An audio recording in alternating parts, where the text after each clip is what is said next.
बिस्मिल्लाहिर्रहमानिर्रहीम। शुरू अल्लाह के नाम से जो बड़ा मेहरबान और निहायती रहम करने वाला है। तमाम हज़रात सूरह फातिहा और दुरूद पाक पढ़ लीजिए। औज़ुबिल्लाहि मिनश्शैतानिर्रजीम। बिस्मिल्लाहिर्रहमानिर्रहीम। अल्हम्दुलिल्लाहि रब्बिल आलमीन अर्रहमानिर्रहीम मालिकी यौमिद्दीन इय्याका नअबुदु व इय्याका नस्तईन इहदिनस सिरातल मुस्तकीम सिरातल लज़ीना अनअमता अलैहिम गैरिल मग़दूबि अलैहिम वलद्दाल्लीन आमीन। अल्लाहुम्मा सल्लि अला मुहम्मद व अला आलि मुहम्मद कमा सल्लैता अला इब्राहीम व अला आलि इब्राहीम इन्नका हमीदुम मजीद।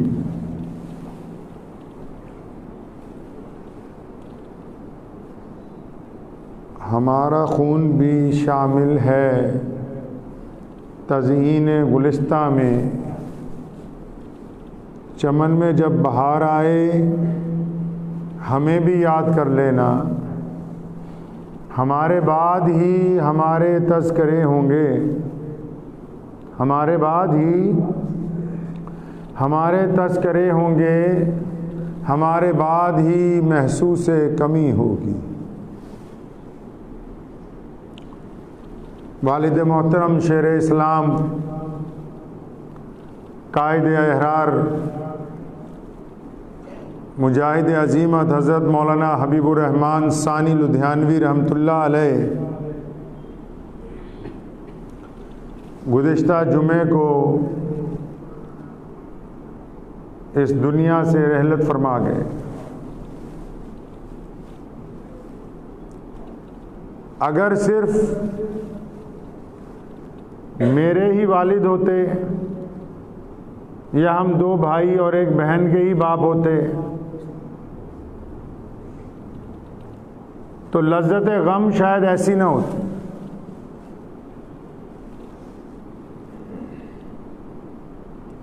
अब्बू जी को तकरीबन जितने जानने वाले हैं वो अब्बू जी कहते थे।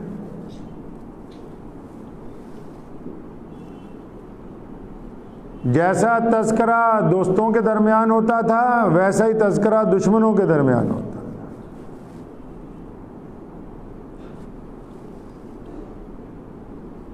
मुझे याद है कुछ साल कबल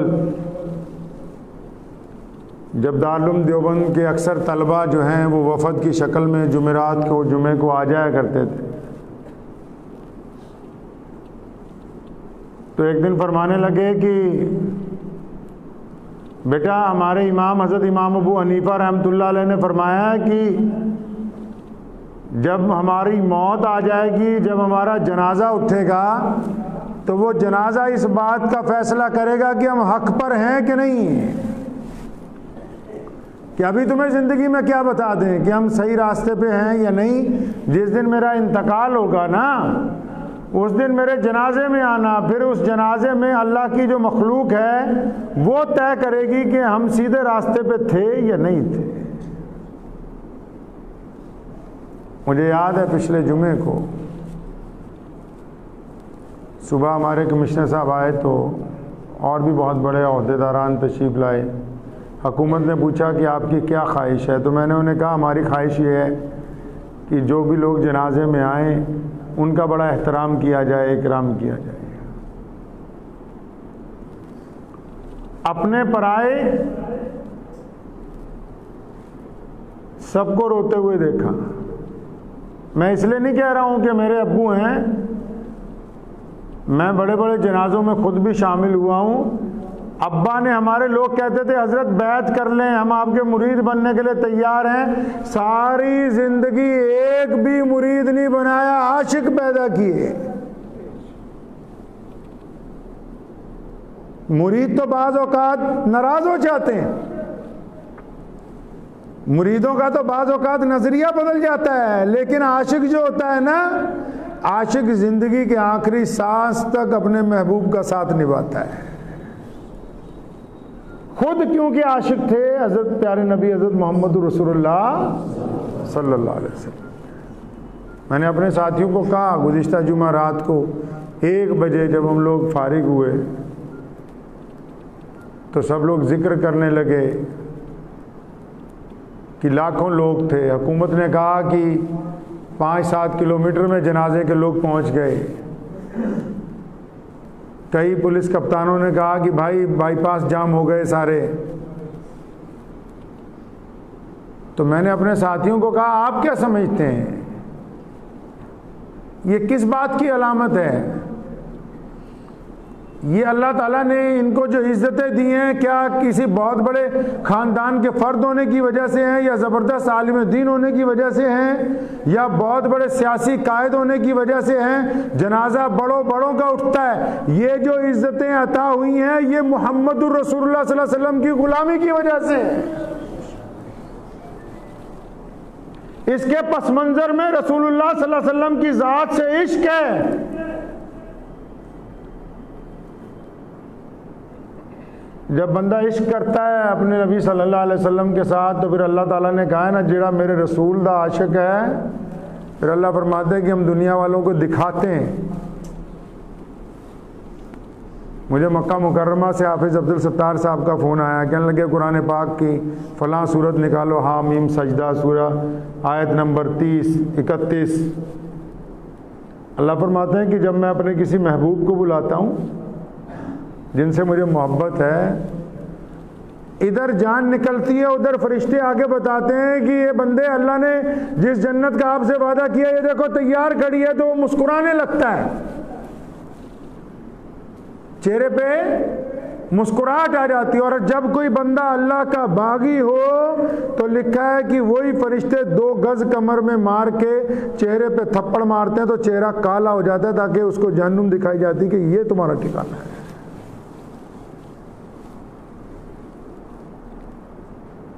सुबह से शाम हो जाती है, आज 1 हफ्ता हो गया, बहुत दूर दूर से शहर से बड़े छोटे अमीर गरीब वज़ीर सियासतदान मजहबी लोग आ रहे हैं। हर बंदा एक अलग कहानी सुनाता है कि मेरे उनसे ऐसा ताल्लुक़ था। तो मैं असल में आपसे आज ये गुफ्तगू इसलिए करना चाहता हूँ कि ये जो मौलाना हबीबुर रहमान सानी लुधियानवी थे, ये अल्लाह ने इनको इनकी इतनी इज़्ज़तें कैसे दी, इनके बाप ने इनकी तरबियत कैसी की थी। लोग 10 साल के बच्चे को टॉफ़ियाँ खिलाते हैं। अब्बा ने 10 साल के बच्चे को कहा कि सूफियाँ बाग की मस्जिद में नमाजी नहीं है क्योंकि मुसलमान ही नहीं है, तो बेटा सुबह शाम जाना, आज़ान दे के नमाज पढ़नी। करीब के लोग अगर पत्थर भी मारे हैं तो कोई बात नहीं, अपने मिशन पे लगे रहे 17 साल तक। कई लोग पूछा करते थे ना ये 1 मिनट में इतने बड़े कैसे बन गए, ये इतने मशहूर कैसे हो गए, इतनी ताकत कैसे आ गई। मुद्दतों हजारों साल नरगिस अपनी बेनूरी पे रोती है, हजारों साल नरगिस अपनी बेनूरी पे रोती है। बड़ी मुश्किल से होता है चमन में दी दावर पैदा।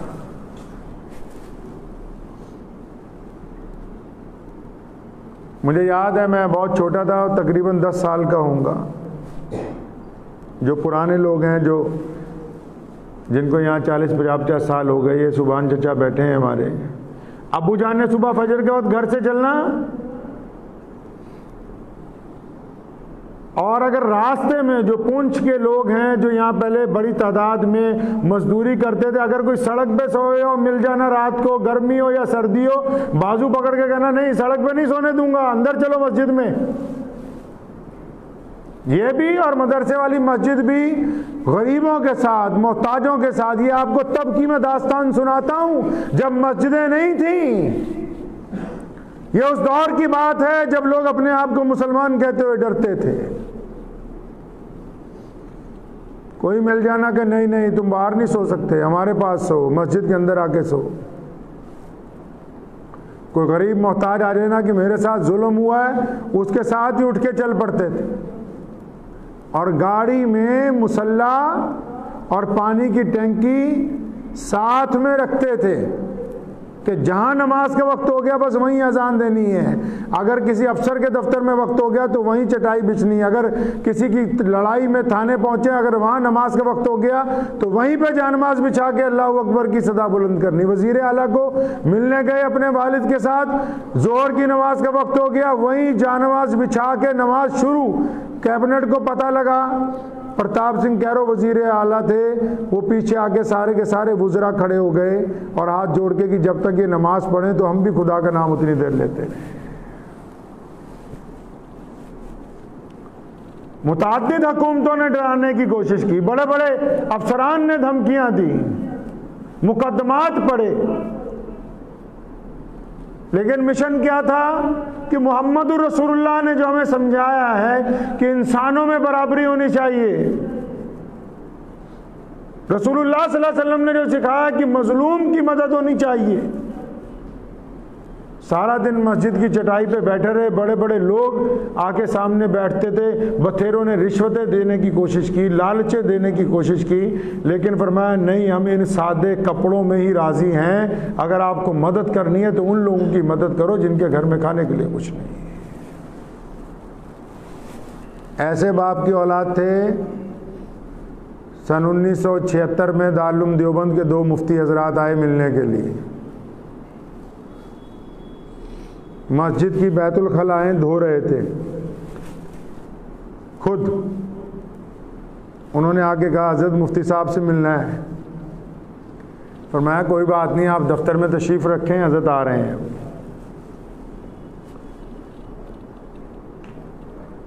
मुफ्ती हजरात दफ्तर में बैठ गए। थोड़ी देर बाद जब काम निपट गया, वजू करके हाथ मुंह धो के पहुंचे तो वो दोनों बंदे उठ के खड़े हो गए। कहने लगा हजरत आप बजाते खुद इस काम को कर रहे हैं, पर मैं इसमें बुराई क्या है? मुझे याद है हम लोग 10-15 साल के थे, यहाँ बहुत सारे लोग होंगे, मुस्तकीम भाई हैं, आज़ाद बैठा हुआ है, ये मस्जिद की सफाई होनी। उस वक्त ये पुरानी ये ऐसे गटर नहीं थे जैसे आजकल हैं। हमें खुद सिखाना कि बेटा नहीं, दूसरे के बच्चों को ना कहो, बजाते खुद साफ करो इसके अपने हाथों से। बाज़ औक़ात लिफाफा चढ़ा लेना, नहीं नहीं, ये जो मैं है अंदर कि हम बहुत बड़े इमाम के बेटे हैं। जबकि उस दौर में भी शहर में गाड़ी किसी के पास नहीं होती थी सिवाय मौलाना हबीबुर रहमान लुधियानवी के। टेलीफोन किसी का घर नहीं लगा हुआ था सिवाय मुफ्ती आजम पंजाब के। पूछ लीजिए पुराने लोगों से आप जाके। उसके बावजूद अपनी औलाद को कहा कि नमाजियों की जूतियां सीधा करना तुम्हारा काम है, मस्जिद की बैतुल खलाएं साफ करना तुम्हारा काम है, मस्जिद के अंदर झाड़ू देना तुम्हारा काम है। क्यों? ताकि फरमाते थे तुम्हारी मैं मर जाए, अल्लाह को मैं पसंद नहीं है। जो बंदा झुक के मिलता है यकीनन उसका कद जो है दूसरों से बड़ा, इसलिए तो झुक के मिल रहा है।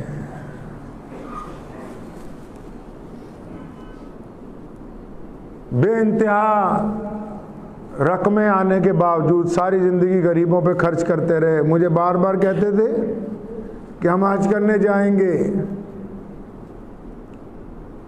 लेकिन हज की रकम पूरी मुकम्मल नहीं हुई। एक दिन फरमाने लगे तुझे पता है सुल्तान सलाहुद्दीन अय्यूबी हज नहीं कर सका जिसने बैतुल मुक़द्दस को फतह किया। क्यों? ज़ाती पैसे इतने नहीं थे। आवाज में, अल्फाज में ये सिफत हरामखोरी से पैदा नहीं हो सकती। सारी जिंदगी कहते रहे कि अगर हराम का माल हलक से नीचे उतर गया तो फिर वो लज्जत, ये रूहानियत अल्लाह की तरफ से दिया गया दबदबा, ये इज्जतें, ये शोहरतें सारी की सारी मिट्टी के अंदर मिल जाएंगी। सिर्फ ये कि रिस्क हलाल को इस्तेमाल करना है।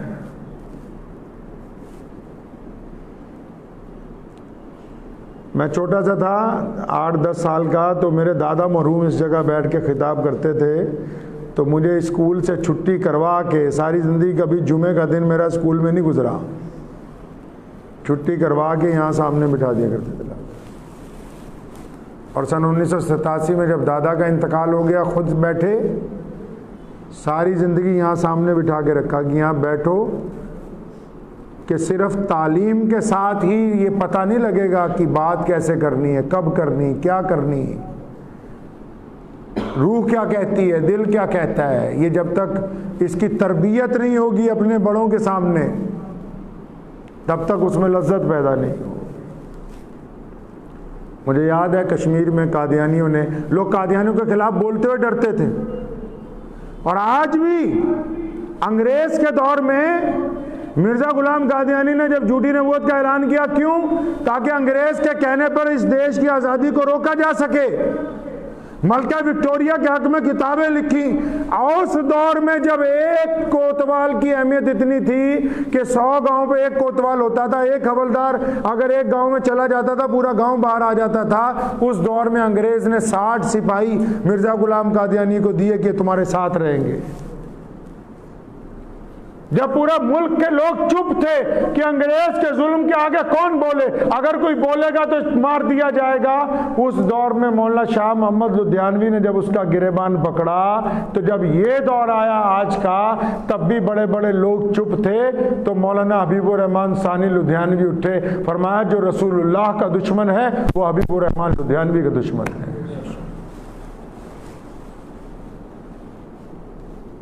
मुझे याद है कश्मीर में श्रीनगर में कादियानियों ने कहा कि हमने बहुत बड़ा इजलास करना है। मुफ्ती मोहम्मद सईद मुख्यमंत्री थे।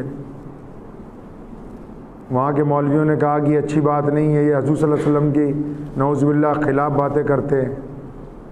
तो कहने लगा कोई नहीं, इन्होंने हॉल में करना है। अब्बू को पता लगा, मुझे कहने लगा प्रेस कॉन्फ्रेंस बुलाओ। इस बरामदे में बैठ के प्रेस कॉन्फ्रेंस की और फरमाया मुफ्ती मोहम्मद सईद साहब, अगर गैरत ज़िंदा है तो इसको रद्द कर दें, और अगर आप रद्द नहीं कर सकते तो मुताल्लिका तारीख को हबीबुर रहमान लुधियानवी वहाँ आएगा, अगर उनमें ताकत होगी तो वो जलसा कर लें, अगर हम आशिक रसूल होंगे तो जलसा नहीं होगा।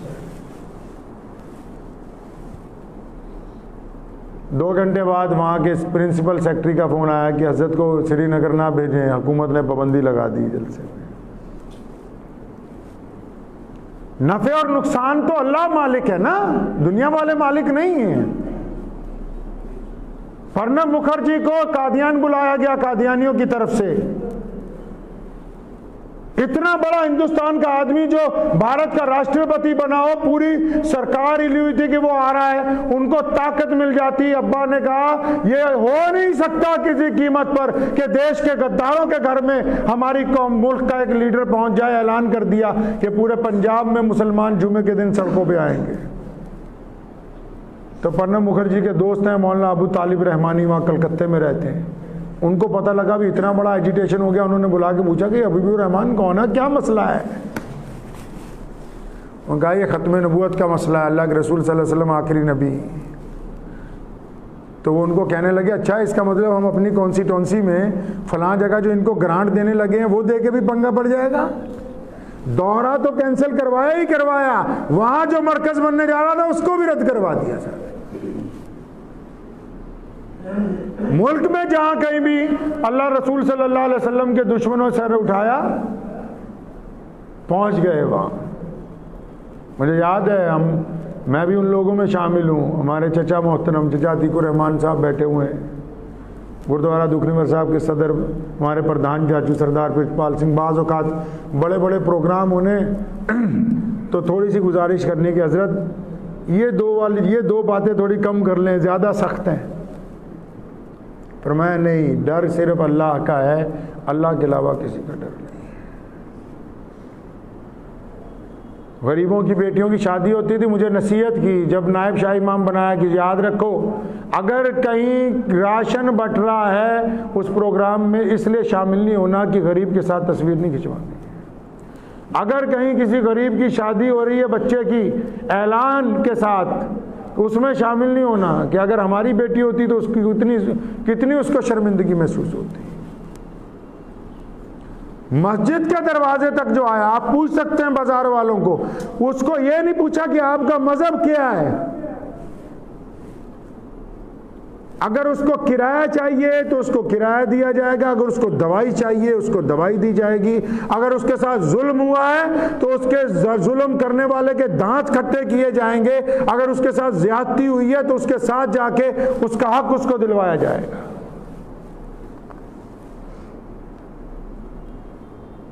सारी जिंदगी एक ही सिफ्त सबसे नुमाया रही, हर काम में अल्लाह और उसके रसूल सल्लल्लाहु अलैहि वसल्लम की रज़ा को तलाश किया। हज़ारों किताबें, कहीं किसी मुल्क में जाते थे वालिदा ने कहना कपड़े खरीद लें तो 4-4 अटैची किताबों के भरे हुए आते थे। कहने लगा मियाँ कपड़े तो लुधियाना में भी बहुत मिल जाते हैं, ये किताबें नहीं मिलेंगी जो बाहर मिल रही। कपड़े तो यहाँ भी बहुत मिल जाते हैं। लॉकडाउन में राशन बांटने की बात आई, कहने लगे हम गरीबों को नहीं, मिडिल क्लास लोगों तक मदद पहुंचाना चाहते हैं, जो मदद लेते हुए शर्मिंदगी महसूस करते हैं। फिर ऐलान किया कि जो लोग बिना तस्वीर खिंचाए राशन लेना चाहते हैं वो सिर्फ फोन करें, आए नहीं, हम उनके घर तक पहुंचेंगे। और बांटने वालों को कहने लगा सुनो, रात को जाना है, जब पूरा मोहल्ला सो जाए और दरवाजे पे रख के घंटी मार के वापस आ जाना, ताकि रसूलुल्लाह ने कहा है हम इज्जतें बांटने आए हैं, हम किसी की आंख में शर्मिंदगी नहीं देखना चाहते। दुश्मनों को भी रोते देखा मैंने अपने अब्बा के जनाजे में। क्यों? मुखलिस थे। हमें सारी जिंदगी कहा कि देखो अपने किसी भाई की जाके किसी अफसर के पास बुराई ना करना, अपने घर के शेर को मार दोगे गली के कुत्ते तुम्हें नोचने लगेंगे। सन 1990 में अबू के उस्ताद हज़रत मौलाना मुफ्ती मुजफ्फर हुसैन साहब रहमतुल्लाह अलैह मोहतमिम और मुतवल्ली जामिया मज़ाहिरुल वक़फ़ सहारनपुर ने बुलाया कि बेटा हालात बड़े ख़राब हैं, लोग घबराए हुए हैं। फरमाया उस्ताद जी घबराते क्यों, हबीबुर रहमान शमशीर लेके पूरे मुल्क में घूमेगा और डरे हुए लोगों को हौसला देगा कि ये रसूलुल्लाह की सुन्नत है।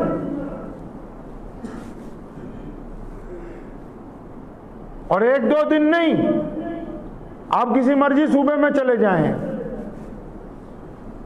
अल्लाह ताला ने अपने इस बंदे को बेशुमार खूबियां अता की थी, अपने रसूल सल्लल्लाहु अलैहि वसल्लम का आशिक बनाया। इश्क इतना था कि रोजाना चाहते थे कि भाग के मदीना मुनव्वरा पहुंच जाऊं, लेकिन गैरत इतनी थी कि जब अस्पताल में दाखिल हुए, जाने से पहले मुझे बुलाया पास में। कुछ पता थोड़ी था मैं कि ये जिंदगी की आखिरी बातें हैं। मुझे कहने लगे ये मुस्तकीम और बाकी लोग मेरे साथ जाएंगे, तूने जुमा नहीं छोड़ना है। आप लोगों को पता लगा कि वो बीमार थे? नहीं पता लगा ना, क्योंकि मैं तो जुमे में और सारा दिन वैसे ही आपके साथ काम करता रहा। अबू जी फिर क्या हुआ, 2-3 जुमे नहीं पढ़ाएंगे? नहीं, ये मोहम्मद रसूलुल्लाह का मोर्चा है,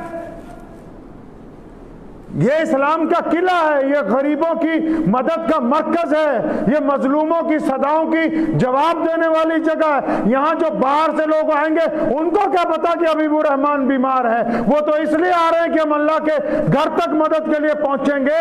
कि मैं अगर इलाज के लिए जा रहा हूं तो इसका मतलब ये नहीं कि पीछे से हम अपना मोर्चा खाली कर दें, मैं जितने दिन मर्जी वहां रहूं, ये मेरे साथ रहेंगे, तुमने यहां पर टिक के बैठना है। कहता है कोई ऐसी बात? वरना बाप कहता है कि सारे बच्चे मेरे साथ होने चाहिए, जो बाहर के मुल्क में उनको बुलाओ।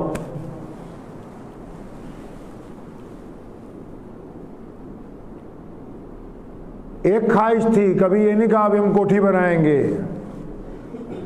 हम बड़ी बड़ी शोरूम बनाएं, दुकानें बनाएं, नहीं। फरमाया ये जो मिशन मेरे बाप दादा ने दिया है ख़त्म नबूवत वाला, ये जो मिशन हमने इस मुल्क की जंग आज़ादी में कुर्बानियां देके कामयाबी हासिल की है, ये जो हम गरीबों मिस्कीनों के साथ खड़े हैं, ये मिशन जिंदा रहना चाहिए, ये इमारत नहीं है। कुछ लोग समझते हैं कि ये लुधियाना जामा मस्जिद एक इमारत का नाम है, ये इमारत नहीं, ये लाखों करोड़ों मुसलमानों की उम्मीदों का मरकज है, ये लाखों करोड़ों मुसलमानों की इज्जत और नामूस का मरकज है, ये लाखों करोड़ों दुश्मनों के ऊपर तारी होने वाली दहशत का नाम है, ये सिर्फ जामा।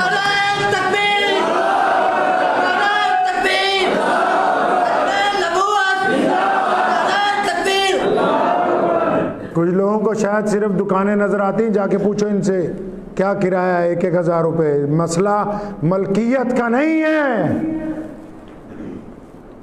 मसला उनका है जब कोई नहीं था, 2 बंदों को लेके आए दिल्ली से पकड़ के कि हमारे साथ नमाज पढ़ो।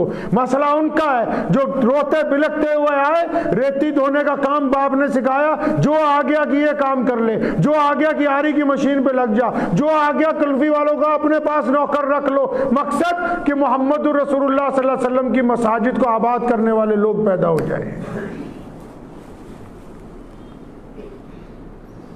मोहब्बतें ऐसी बांटी, जिस दिन जनाजा था इस इलाके में कौन सा मुसलमानों के घर हैं, यहाँ के हिंदू सिख दोस्तों ने अपने घरों के दरवाजे खोल दिए कि लोग वजू करेंगे तो नमाज पढ़ेंगे जनाजे की।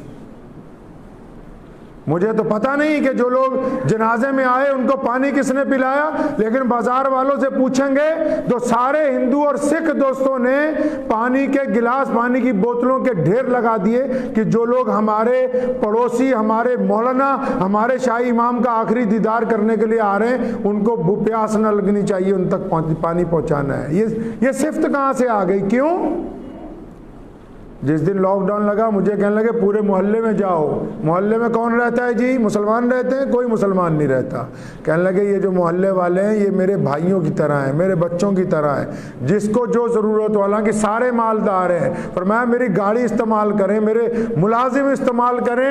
ऐसा ना हो कि आप किसी परेशानी की वजह से बैठे रह जाएं और मुझे शर्मिंदगी हो।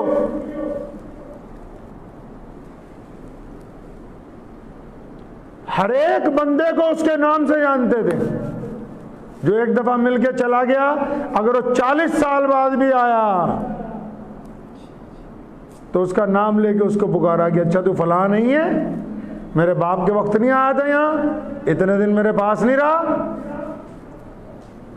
दिल इतना पाक था, नीयत इतनी पाक थी कि ये चाहते थे कि जो बंदा आया इसका फायदा हो जाए। भाई लोग तो अपना फायदा देखते हैं ना, उनका मकसद होता था इसका फायदा कैसे होता है। घर पे हमें कभी बताया ही नहीं कि पैसे कहाँ खर्च रहे, ना हमने कभी पूछा। हजारों लोगों को चुपचाप बुलाना कि बेटा ये इतने पैसे ले ले, फलां काम चालू कर ले। और अकेले मुसलमान नहीं, गैर मुस्लिम दोस्तों को, यारों को बुला बुला के जेब में रकम डालनी के बच्चे पढ़ते रहने चाहिए, इनकी तालीम नहीं रुके। ऐसे ऐसे लोग रोजाना नहीं पैदा होते। हम चाहे उनकी औलाद में से हैं, देखने को वैसे हैं, अभी वैसे नहीं हैं। रमजान शरीफ में लोग मदरसों को चंदा देते हैं ना जी, मस्जिदों को चंदा देते हैं ना जी। हमारे अब्बा ने अपनी सारी ज़कात इकट्ठी करनी, लिफाफों में भरवा लेनी। तो जब मैंने पहली दफ़ा थोड़ा होश संभाला, मैं कहा एक ही करनी है। मुझे कहने लगे यार सारे लोग मदरसियां नूं चंदा देंदे, मस्जिदां नूं देंदे, ये जेड़े गरीब मौलवी आंदे इन्हां नूं तां कोई कुछ नहीं देंदा। लोग सफीरों से रसीद कटवाते थे, ये सफीर की जेब में पैसे डाल के बेटा ये तुम्हारे हैं, मदरसे के लिए चंदा करते रहो, कोई बात नहीं, ये आपके। सफर में कहीं जाते हैं जहां गाड़ियां रुक गई, अगर उस मस्जिद में कोई कमी है, मेरी मुस्तकीम की ड्यूटी के यहाँ वजू खाना बनवाओ, इनके ये काम करवाओ, फिर मौलवी को बुला के उसकी जेब में पैसे डाल के बेटा ये सिर्फ तेरे हैं, मस्जिद का काम इनके जिम्मे है। कोई ऐसा बंदा जो छुप छुप के बोले कि फलां की यहाँ शादी है, फलां की यहाँ परेशानी है, चुप करके जाके दे आओ पैसे, और देने वाले को यह भी बोले कि मेरी औलाद को नहीं बताना है, ताकि जिसको मैं दे रहा हूं वो इनके सामने भी शर्मिंदा ना हो।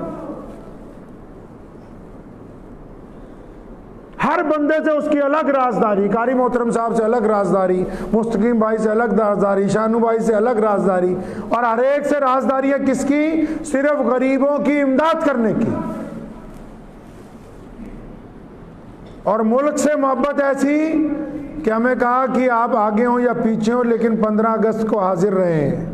एक दफ़ा जा रहे थे शाहबाद मारकंडे के पास, झंडा जो है तिरंगा बहुत ख़राब हो गया था, गाड़ी रुकवाई, कहते डीसी को फ़ोन करो, उसको बुलाओ, इसको बदले, कि हमने इस मुल्क के लिए 150 साल कुर्बानी दी है, हमारा घर उजड़ गया तब ये तिरंगा लहरा रहा है।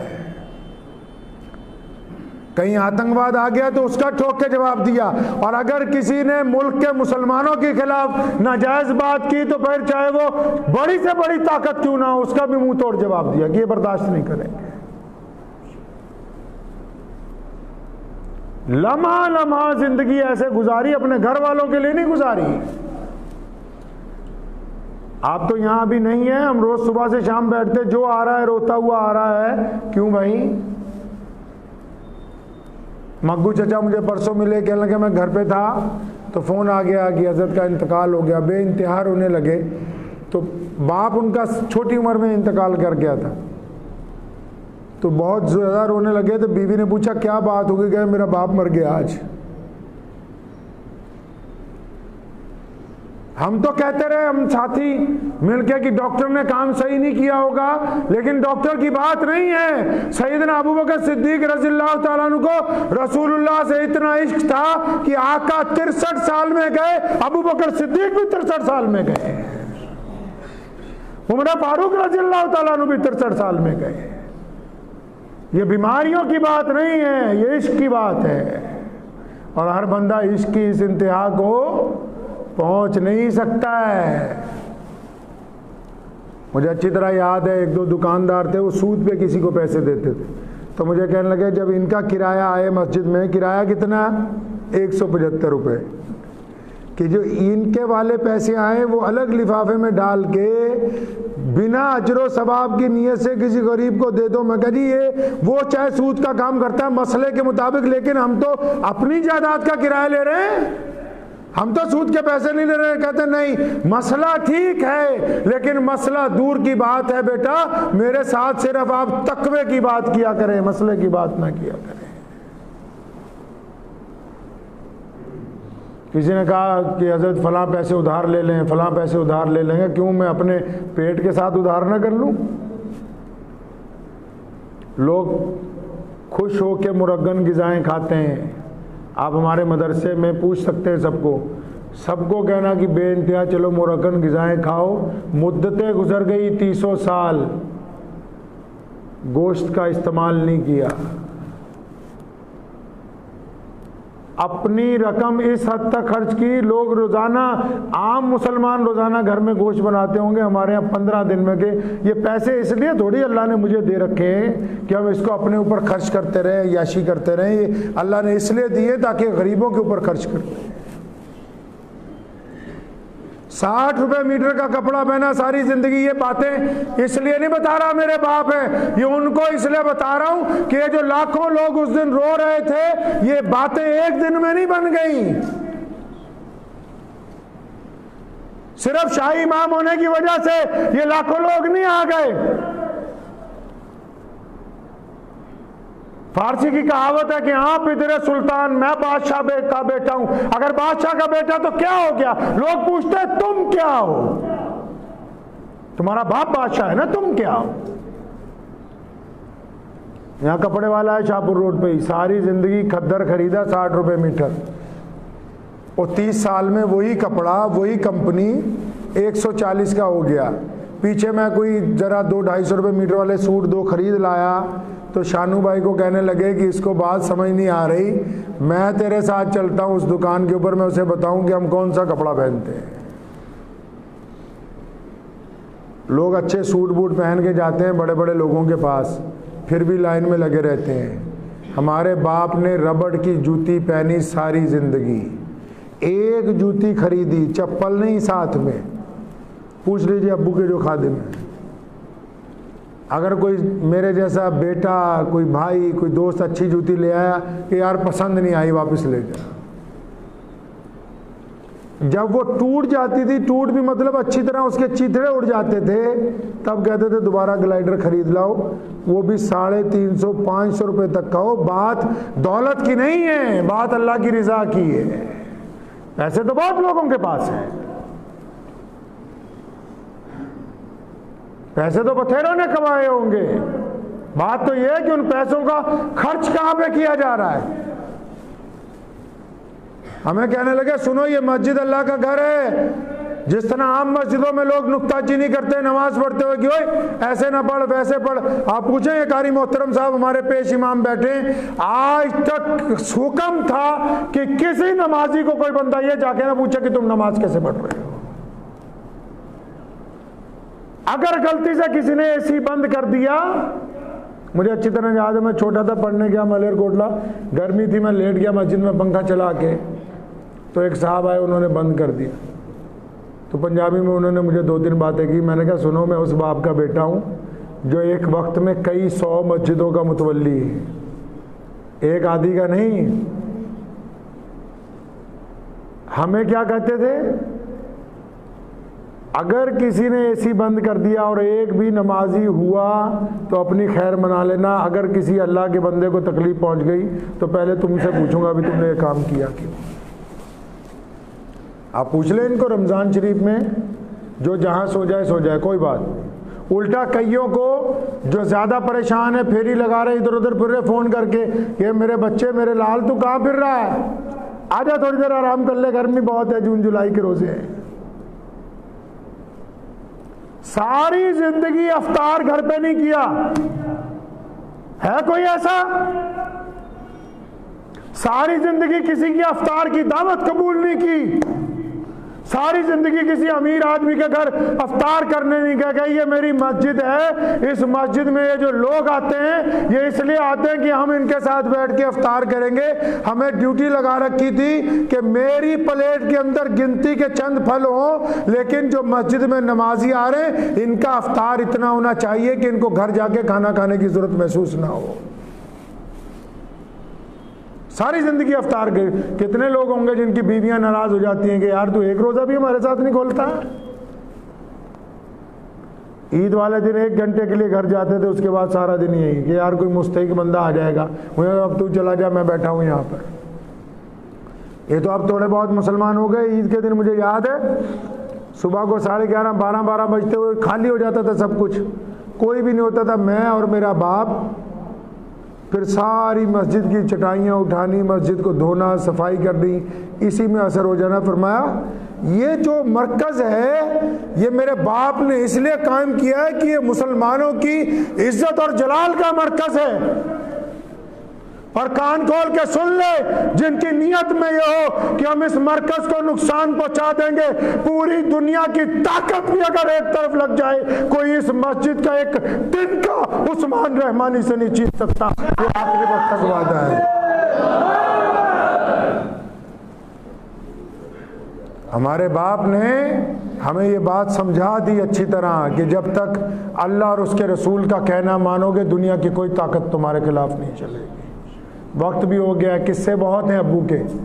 आइंदा जुमे से जो दीन की बातें होंगी उसमें एक किस्सा अब्बू जान की ज़िंदगी का मैं आपको सुनाता रहूँगा। उनके ऊपर एक किताब हम लोग अभी लेके आ रहे हैं, तो इंशाअल्लाह अगले महीने तक छप जाएगी। उसकी नीयत ये है ताकि आने वाली नस्लों को पता लगे कि हमको ऐसा बनना है, हमें ऐसी ज़िंदगी गुजारनी। 1-2 नहीं, एक आखिरी किस्सा सुना देता हूँ। चाचा इब्राहिम साहब हैं, पता नहीं आज आए कि नहीं आए, गैर मुस्लिम थे, आए यहाँ पर आज से 25 साल पहले। कहते मौलवी साहब से मिलना है। अब्बू ने पूछा बताओ क्या बात है? कि मेरा बच्चा गुम हो गया है और मेरी बीवी कहती है कि वो जो बड़ी मस्जिद है ना, जामा मस्जिद फील्डगंज में, अगर उस मस्जिद का मौलवी तावीज़ दे दे तो बच्चा मिल जाएगा। अब आप बताओ आज के दौर में जो लोग मस्जिदों में तावीज़ लेने जाते हैं तो क्या करते होंगे मस्जिद वाले? उसकी बात सुनी, वज़ू खाना इस तरफ था, ये जिस तरफ अब अजान देते हैं, वहाँ ले गए, पंजाबी में कहा बैजा मुँह हाथ धो, मुँह हाथ धुलवाया, यहाँ ले आए, कहीं अल्लाह का घर है, मैं भी दुआ मांगता हूँ, तू आमीन आमीन कहना, बस दुआ करते रहे उसके लिए। उसके बाद वो चला गया वापस, बार बार कहता रहा जनाब बाबा जी मैं तावीज़ लेना है, मेरी जनानी नाराज़ होगी। फरमाया नहीं, तावीज़ नहीं मैं देता हूँ, अल्लाह करेगा तेरा काम। शाम को बेटा मिल गया, दोनों मियाँ बीवी रोते हुए आए कि हज़रत जी बेटा मिल गया है जी। फरमाया कोई बात नहीं, जाओ, बस ज़िंदगी में याद रखना किसी का दिल नहीं दुखाना है, दिल नहीं दुखाना है किसी का।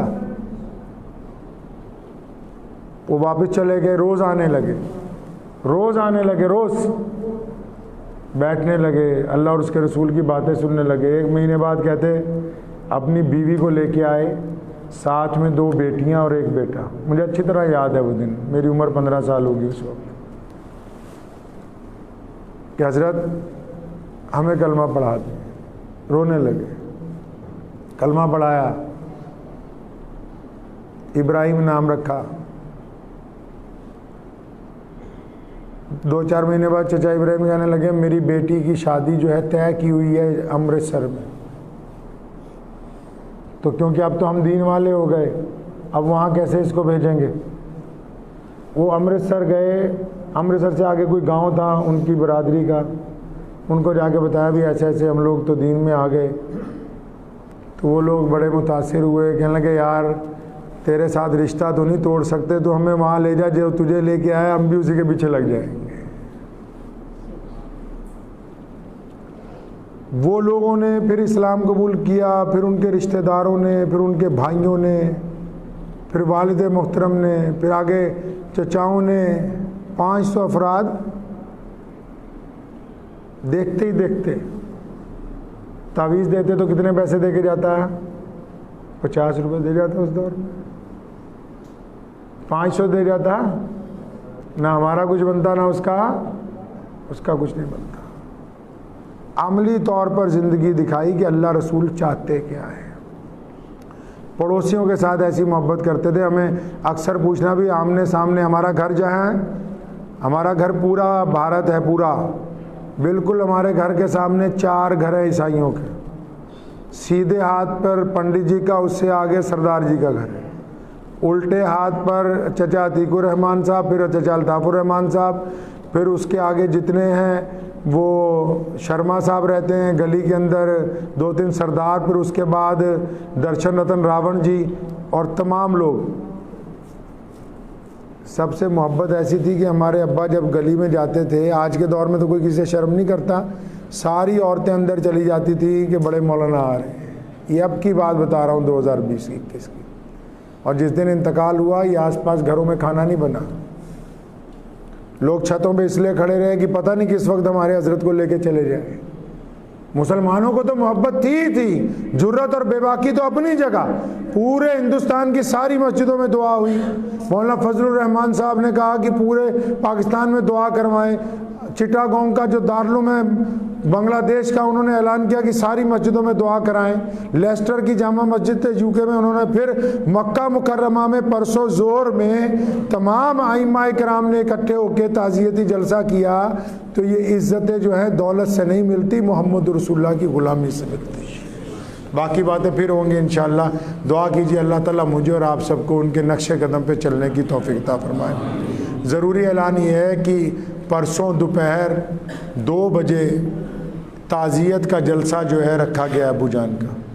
परसों दोपहर 2 बजे, इतवार के दिन दोपहर को 2 बजे से लेकर 5 बजे तक ताज़ियत का जलसा होगा।